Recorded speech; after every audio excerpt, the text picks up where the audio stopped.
I flew across the country for my dad's birthday, only to be told I wasn't invited, so I cashed out on my entire family. 3 days later, I woke up to 53 missed calls. You know how they say family is forever? Yeah, turns out family is forever, until you're 2,000 miles away with a bank account they need. Buckle up, bros. This is going to be a wild ride. So I, 28 male, have been helping my old man financially for about 6+ years now. Not because I'm some pushover, but because we actually had a decent relationship back then. He worked his ass off raising me after mom split when I was 12, picked up extra shifts, never missed my games, the whole deal. When I landed my first solid job after college, I took an opportunity with a tech company in Boston, about 2,500 miles from my hometown in Arizona. The money was insane compared to local options, and Dad was actually the one who pushed me to take it. Don't worry about me. Go make something of yourself, he said. So I did. It started with reasonable stuff. His truck needed repairs, and he was between jobs. The medical bills after his knee surgery when his insurance didn't cover everything. That kind of thing. He was always super grateful, promised to pay me back, though we both knew that wasn't really the point, and never made it weird. I remember the first time I helped him out. His ancient Ford F-150, the same one he'd taught me to drive in, had finally given up the ghost. Transmission was shot, and the quote from the mechanic might as well have been written in another language based on how pale he got looking at it. $2,800. For a guy who was working construction between more stable gigs, it might as well have been $28,000. I'll figure something out, he told me over the phone, that stubborn pride in his voice. Maybe my buddy can give me rides to work for a while until I save up. His buddy, who lived 30 minutes in the opposite direction. The math didn't math. So I called the mechanic myself from my apartment in Boston, put it on my credit card, and texted Dad. Truck will be ready Thursday. Consider it payback for all those 5 a.m. hockey practices you drove me to. When I flew home for Christmas that year and saw him, he actually had tears in his eyes. Hugged me tight, promised he'd pay me back every cent. I told him not to worry about it. The look on his face was payment enough. For the first few years, this arrangement worked fine. I was making good money at my tech job in Boston. He was there for me with phone calls of advice and support, and it felt like we had a solid father-son thing going despite the distance. I even helped him with the down payment on his house because, honestly, I was proud to be in a position where I could do that. He'd spent decades in a crappy apartment so I could have what I needed growing up. I'd fly home for major holidays and occasionally a long weekend, and those visits actually meant something. The house wasn't anything fancy, just a modest 3-bedroom ranch style in a decent neighborhood. But man, you'd have thought I'd bought him a mansion from how excited he was. He kept sending me pictures of each room as he fixed it up. Finally have a proper garage, he texted with a picture of his tools all organized on the wall. I flew home every few months when I could. We'd grill in the backyard, watch the game, and he'd show me his latest home improvement project. He'd always pick me up from the airport himself, no matter what time my flight landed. Those were good times. Real good times. Then he met her, the stepmom. Look, I tried to like her. Really did. She seemed nice enough at first, but it became clear pretty fast that her lifestyle expectations were, let's just say, ambitious. Suddenly, Dad was talking about renovations and vacations and upgrading everything from his wardrobe to his car. She was about 5 years younger than him, with the bleached blonde hair and the too loud laugh, always dressed like she was heading to a fancy brunch, even when we were just hanging out at the house. Within 3 months of dating, she'd convinced Dad that the kitchen absolutely needed new granite countertops. The perfectly functional counters that had been there since he bought the place? Outdated, apparently. And somehow I kept getting looped into funding these essential improvements. The occasional help gradually turned into regular financial support. Dad started calling more often, but our conversations got shorter unless they involved money. Still, I kept helping because I'd convinced myself it was just a rough patch. The calls changed too. It used to be, "Hey son, how's that project going at work?" Or, "Did you catch the game last night?" Now it was, "Hey bud, got a minute?" Which was code for, "I need something." Then there's my brother. We've never been particularly close, but we were always civil.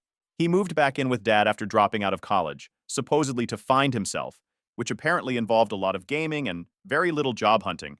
Whenever I'd visit, he'd make these little comments about how lucky I was to have a good job, like my degree and 60-hour work weeks had nothing to do with it.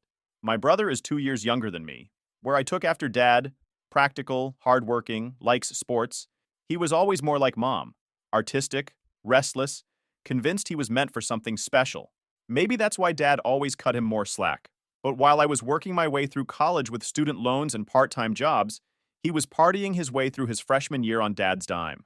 When he dropped out, claiming college was too restrictive for his creative process, I bit my tongue. My brother's creative process mostly seemed to involve playing League of Legends until 4 a.m. and sleeping until noon. When I'd visit, he'd barely acknowledge me, except to ask if I could spot him some cash until his next gigs that mysteriously never materialized. The real shift happened gradually. The grateful thanks, son, I don't know what I'd do without you, became, we were counting on this. The occasional request became monthly expectations. The appreciation faded, replaced by a weird sense of entitlement to my money. Like the time I flew home for Thanksgiving and noticed Dad's new 75-inch smart TV mounted on the wall. Nice upgrade, I said, remembering the 55-inch I'd helped him pick out during my last visit. Patricia found it on sale, he shrugged. Been meaning to tell you, the property taxes went up this year. Gonna be about $1,500 more than we thought. No connection between the two expenditures seemed to register with him. And weirdly, for the first time ever, Dad didn't pick me up from the airport that trip, said his knee was acting up. Yet there he was, perfectly mobile, showing off how he'd mounted the TV himself. But I still wasn't seeing the full picture. Family loyalty is a hell of a drug. Anyways, 2 months ago, Dad called about his upcoming 65th birthday. Milestone birthday, he said. Time to celebrate, he said. I've been thinking about doing something special, he told me, sounding genuinely excited for the first time in months. Nothing crazy, just family and close friends at the Grand Hotel downtown. I was actually happy to hear him sounding like his old self. That Grand Hotel isn't cheap. We're talking at least $250 per head for a private event. But if it meant seeing Dad enjoying himself like he used to, it seemed worth it. Send me the details, I said. I'd love to help make it happen. He practically gushed with gratitude. Started talking about how meaningful it would be to have everyone together, how he couldn't wait to catch up with me properly, how this would be the start of a better year. It's been too long since we really talked, he said, and for the first time in ages, he sounded like my dad again, the one who used to call just to check in, not to ask for something. I miss that, he said. I missed it too. Maybe this was the turning point we needed. Over the next few weeks, I transferred enough to cover the venue, a cool $12,000, helped pick menu options over the phone, even gave input on the music selection. Dad kept me in the loop about everything. Who was coming, the schedule, all of it. Aunt S is flying in from Phoenix, he texted one day. Uncle R and his new wife are coming too. Family I hadn't seen in years. This was shaping up to be quite the event. This is going to be great, he texted. Everyone's excited. I should have noticed he never actually said, I'm excited to see you there. But I was busy at work, and it felt good to be involved in something that seemed to make him happy. For a minute there, it felt like we were rebuilding our relationship. I didn't receive a formal invitation, but why would I? I was helping plan the damn thing. Of course I'd be there. I booked a cross-country flight, took 3 days off work, and reserved a hotel room near the venue. The day before, I texted him to confirm the time as I was packing my suitcase, and he responded with doors open at 7, dinner at 8. No mention of meeting up beforehand, offering to pick me up from the airport or anything. But I didn't think much of it. I even bought a new suit for the occasion, charcoal gray Tom Ford that set me back nearly $2,000. I'm not usually a brand guy, but this was a special occasion. First time I'd be seeing some extended family in years, and after a 5-hour flight, I wanted to at least look good while fighting the jet lag. Wanted to make a good impression. The morning of the big day, I sent a quick, looking forward to tonight text. No response, but Dad was probably busy with last-minute preparations. I got a haircut, picked up my freshly tailored suit, even splurged on some fancy cologne. This was going to be the reset our relationship needed. My flight landed at 4:30, giving me just enough time to grab my rental car, check into the hotel, shower off the airplane grime, and get dressed. Driving through my old hometown felt strange. I'd flown 2,500 miles for this. Spent a small fortune on airfare, hotel, car rental, and that suit. But it would all be worth it to finally reconnect with Dad and the extended family I rarely saw anymore.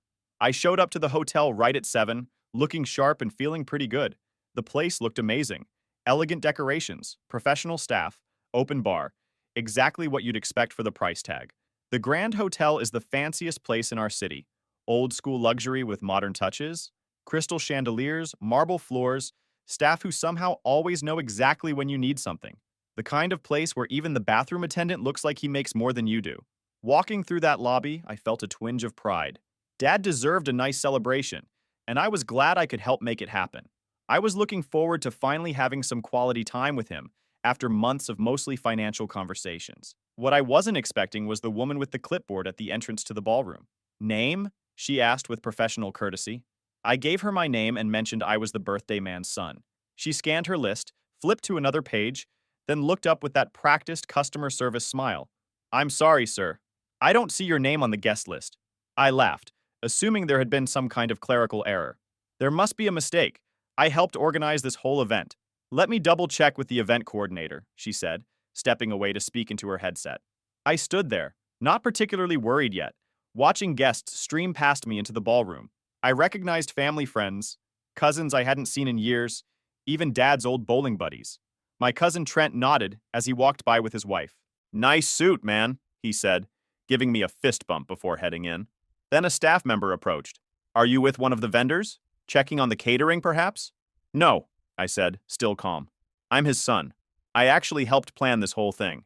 Oh, he said, looking uncomfortable. Just a moment. As I waited, I texted Dad. I'm at the door, but there seems to be an issue with the guest list. No response. 5 minutes passed. 10. Through the open doors, I could see the party in full swing. The room looked amazing, and everyone seemed to be having a great time, laughing and catching up. Finally, Dad appeared with my brother trailing behind him. Dad was wearing a new suit I'd never seen, and my brother had that smug look he gets when he thinks he's about to witness some drama. Hey, Dad said, with none of the warmth I'd expected. Didn't think you'd actually show up? I blinked, confused. What? I helped plan this whole thing. Of course I'm here. Dad glanced around, lowering his voice. Look, we decided to keep tonight small. Family only. The words hit like a slap. I am family, I said, keeping my voice level. What are you talking about? You know what he means, my brother chimed in. Real family. The ones who are actually here for him. Not just sending money from across the country and showing up twice a year. Jake was wearing what looked like a new dress shirt and designer jeans, probably paid for with the money I'd sent Dad last month for the urgent plumbing issue. I looked between them, reality slowly dawning. Are you serious right now? I paid for this entire event. The venue, the food, everything. Dad had the decency to look slightly uncomfortable. And we appreciate that. But tonight's about celebrating without any complications. Complications, I repeated. That's what I am now? Dad sighed like I was being difficult. You know things have been strained. We thought it would be better this way. Less awkward for everyone. One of the waitstaff was hovering nearby, clearly pretending not to listen while catching every word. Young guy, probably college age, straightening already perfect place settings at the table closest to us. And standing just inside the doorway, watching this whole interaction, was my stepmom. She was decked out in what had to be a brand new outfit, complete with jewelry that definitely wasn't from a department store. When she caught my eye, she quickly turned away, pretending to be fascinated by a conversation with my aunt. I took a deep breath. Getting angry wouldn't accomplish anything, but I wasn't about to slink away either. Not after flying across the country, not after funding this entire charade. You know what? I said calmly. I think I'll stay. Dad's eyes widened slightly. Look, son. No, you look, I said, keeping my voice steady but firm. I flew 2,500 miles to be here. I paid $12,000 for this venue. I'm going in. My brother stepped forward, trying to look intimidating. Dad said, I don't care what Dad said, I replied, not backing down. I care what I did, which was make this entire night possible. I pulled out my phone and opened my banking app. Want to see the transfer? Want to call the event manager over and ask who paid the deposit? Because I'm happy to clear that up right now. My brother scoffed. Always about money with you, isn't it? I couldn't help but laugh at the sheer audacity. That's rich coming from the guy who hasn't paid his own phone bill in 3 years. Tell me, how's that creative process going? Reached level 100 in League yet? He flushed red, but didn't have a comeback. Funny how people who leech off others never seem to have a good defense when called out directly. Dad tried another approach. Son, please, it's my birthday. Oh, I'm well aware, I cut in. I have the credit card statement to prove it, along with statements for the last 6 birthdays, Christmases, and that time you absolutely needed a new fishing boat because, and I quote, it would help with your depression. How's that working out, by the way? Because from where I'm standing, seems like the only thing that was depressed was my bank account. The waiter who'd been pretending not to listen was now openly watching, a slight smile at the corner of his mouth. I caught his eye. Excuse me, I said. Could you please tell my aunt, the one talking to that blonde with more filler than personality, That her nephew would like to speak with her outside? Just say it's about a surprise for my dad. My aunt's always had a soft spot for me, that's why I called her. My pleasure, sir, he replied with a knowing look that suggested he'd worked enough family events to recognize drama when he saw it. What are you doing? Dad hissed. Getting back up, I said simply. Or did you think I was going to just hand over 12 grand and slink back to Boston without even getting a slice of cake? That's not how investments work, Dad. Even bad ones. My stepmom had noticed the commotion and was watching nervously from inside, clutching her designer purse like I might try to repossess it. Not a bad idea, actually, considering I probably paid for it. You're making a scene, my brother muttered. No, I'm standing in a hallway having a conversation, I replied. A scene would be me walking in there and announcing to everyone that the open bar they're enjoying was courtesy of the son who wasn't good enough to invite. But don't worry, I'm not going to do that. I paused. Yet! My aunt appeared moments later, face lighting up when she saw me. There you are! We were wondering when you'd arrive. She hugged me tightly, then looked confused at the tension in the air. What's going on? Apparently I'm not on the guest list, I said calmly, for the party I paid for. Her smile fell. What? Dad was just explaining how I'm not real family because I live in Boston. You know, the job I took so I could afford to fund his retirement and my brother's gaming addiction. My aunt's eyes narrowed as she looked between Dad and me. Is this true? She asked him. Dad looked trapped. It's complicated. It's really not, I interrupted. Either I'm welcome at a party I organized and funded, or I'm not. And if I'm not, I think everyone inside should know exactly what kind of celebration they're enjoying. I'm thinking a toast would be appropriate, don't you? Dad blanched. He knew I had receipts, literal and figurative. You wouldn't, my brother said, but he sounded uncertain. Try me, I replied. I've got nothing to lose at this point. You guys made sure of that when you decided I wasn't family enough to attend, but was definitely family enough to foot the bill. Kind of like how I wasn't family enough to be invited to Thanksgiving last year, but was family enough to pay for stepmom's emergency root canal the next week. Funny how that works. My aunt looked stunned. Of course you're welcome. This is ridiculous. She linked her arm through mine. You're coming in with me, right now. Aunt, maybe we should discuss this privately, my brother started. Oh, I think we're done discussing, she cut in with a tone that brooked no argument. My aunt had always been a force of nature. Your brother flew across the country and paid for this entire event. He's coming in. My brother started to protest, but Dad cut him off with a look. He knew when he was cornered. Fine, he muttered. But don't make a scene. I'm not the one who created this scene, I replied, walking past him with my aunt. I'm just the one who refused to be the punchline. As we entered, I saw several heads turn. The whispers started immediately. My stepmom's face fell when she realized I was coming in. My aunt, bless her, made sure to walk me right up to her. Look who I found being turned away at the door, she said loudly. Can you believe someone forgot to put his name on the guest list after he arranged everything? My stepmom's smile was so stiff, it looked like it might crack her foundation. Oh, what a terrible oversight. So glad you could make it. Wouldn't have missed it for the world, I replied with a smile that didn't reach my eyes. Nice necklace, by the way. Reminds me of the one I saw when my credit card statement showed a charge at Tiffany's last Christmas. What a coincidence. She touched the diamond pendant nervously. Your father has excellent taste. Yes, in jewelry. Not so much in party guests, apparently. I turned away before she could respond and headed for the bar. If I was going to get through this evening, I needed a soda. Maybe with a little umbrella in it, just to mark the occasion. What's really going on? My aunt whispered as we walked through the crowd. 6 years of financial abuse followed by the ultimate slap in the face, I said under my breath. I've sent them almost $250,000, and they tried to keep me out of a party I literally paid for. Her eyes widened. $250,000. Yes, I've got all the receipts. Every transfer, every text, every broken promise to pay it back when things stabilize. Jesus Christ, she breathed. And tonight? Just the icing on the cake. They didn't think I'd actually show up. Thought they could take the money and have their perfect party without the inconvenience of my presence. She squeezed my arm. What are you going to do? I smiled grimly. I'm going to enjoy the party I paid for. Stay close to me, she said. I've got your back. For the next hour, I circulated through the party, calm and composed on the outside while my mind was racing. Every time someone said, amazing party, or your dad must be so happy, I just smiled and replied with gems like, he should be, cost enough to put a down payment on a house, or nothing but the best for dad, that's my motto, and his apparently when it's on my dime. I caught my aunt talking intensely with a couple other relatives, occasionally looking my way. Word was spreading. My uncle caught my eye from across the room and raised his glass in silent solidarity. Then he deliberately turned his back on my dad. Small gestures, but they didn't go unnoticed. My phone buzzed with a text from my aunt. Told your uncles what happened. They're pissed. Uncle R wants details about the money. Also, your cousin is sitting with your brother to keep him from making a scene. Team U is assembling. I smiled at that. Team U. Maybe I wasn't as alone in this family as I thought. I noticed my dad watching me nervously from across the room, clearly waiting for me to cause a scene. My brother had stationed himself protectively near the DJ booth, as if I might try to hijack the music. If he only knew what I was actually planning.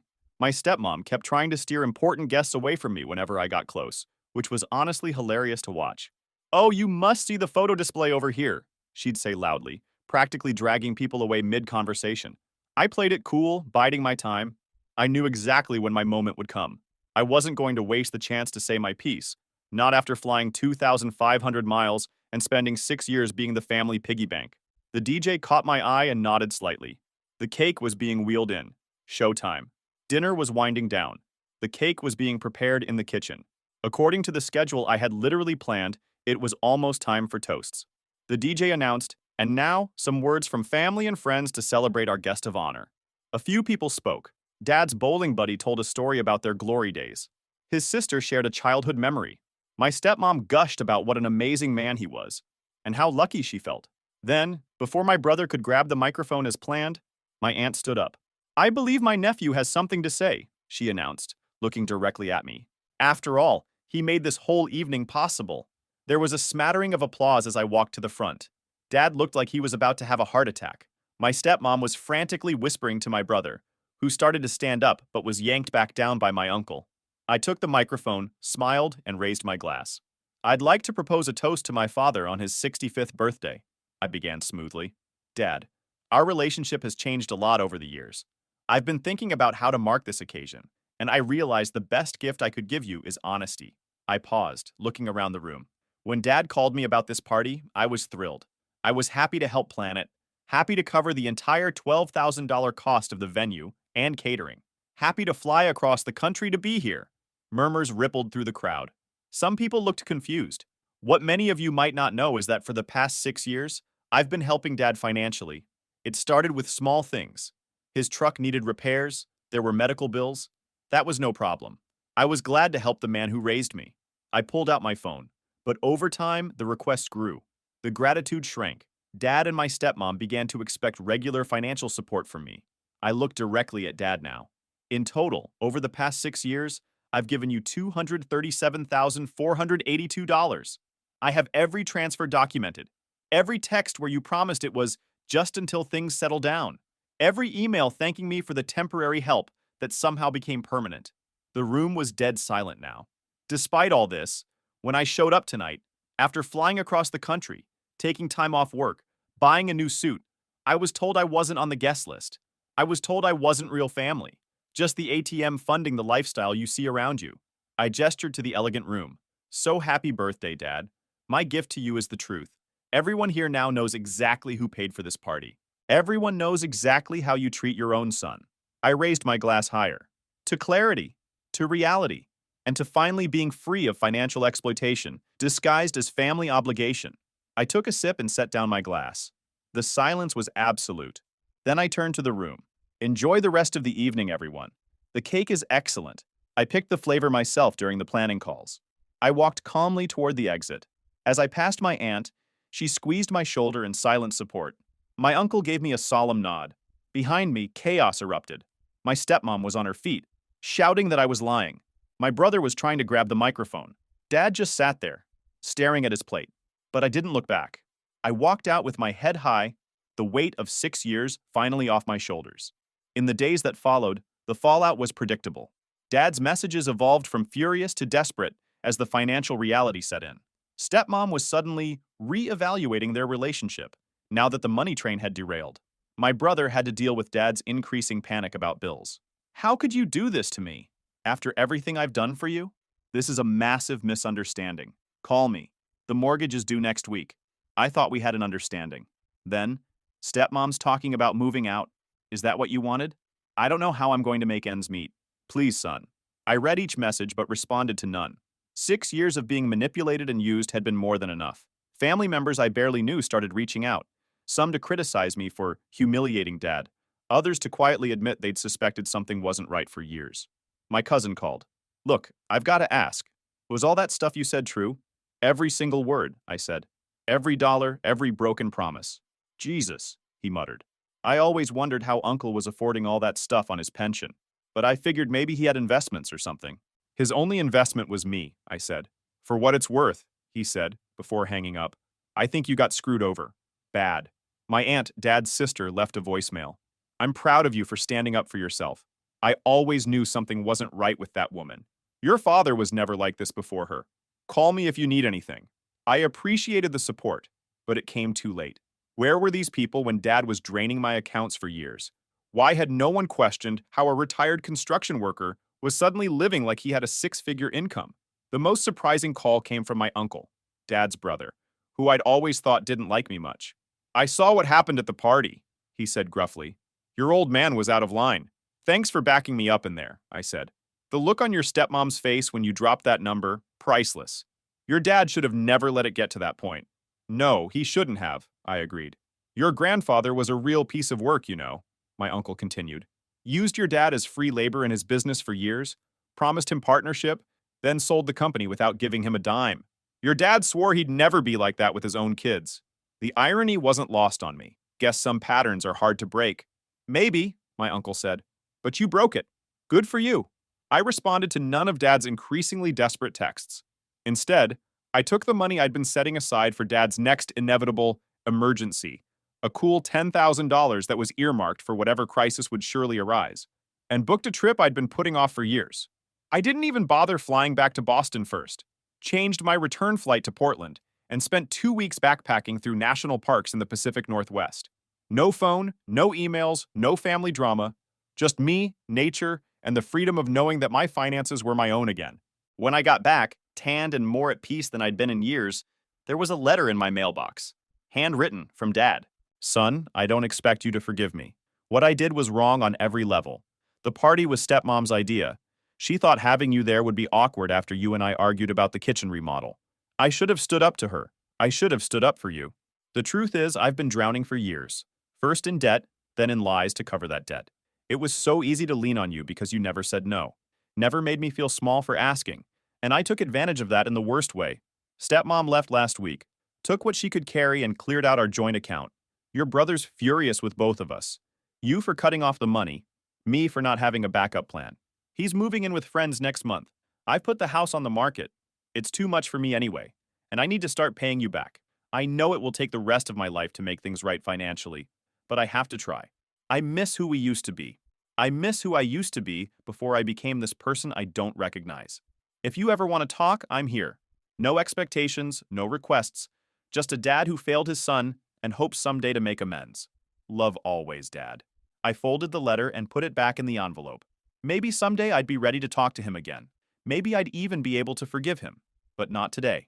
Today, I was calling a financial advisor to set up a retirement account for myself. Today, I was finally putting myself first. People ask if I regret how things went down. I don't. I'm not angry anymore. I'm just done. I helped because I genuinely wanted to. Because I remembered the dad who worked double shifts to buy me baseball equipment and drove me to college in our beat-up truck. But that man is gone, replaced by someone who saw me as nothing more than a convenient ATM, willing to exclude me from a celebration I paid for because my actual presence wasn't valuable to him, just my wallet. Sometimes the clearest way to show someone their behavior is to simply hold up a mirror. No sneaking around, no elaborate schemes. Just standing tall, looking them in the eye, and speaking your truth. And sometimes, the best birthday gift you can give is the gift of reality.